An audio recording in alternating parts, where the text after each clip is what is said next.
pe karal te hian Christian lamun number samthum pasari lalpa a lawmna in du chuan ti hi man deuh han a thlang boka kan la salawin ka thria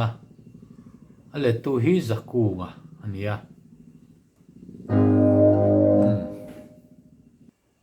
asa pla chuan pardon peace and power ti ania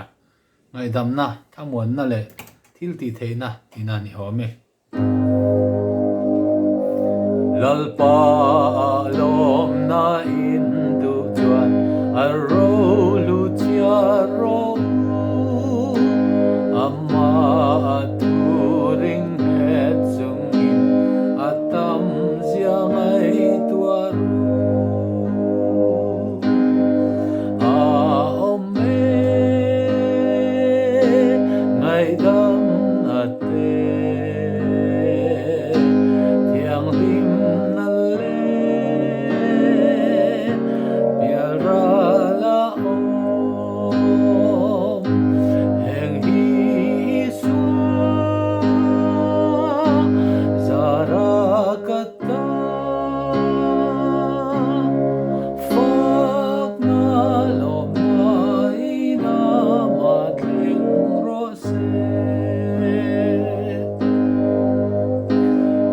tin pathian mangai na in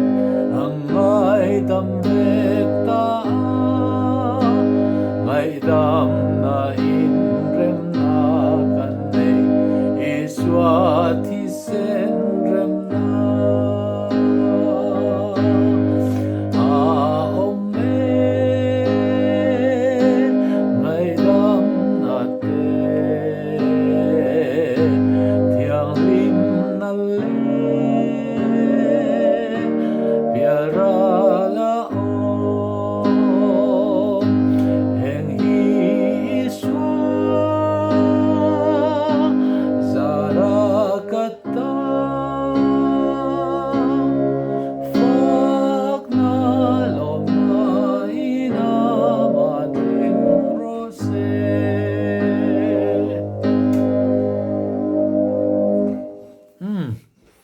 khot te kha kan tal dik chia lo mai the ya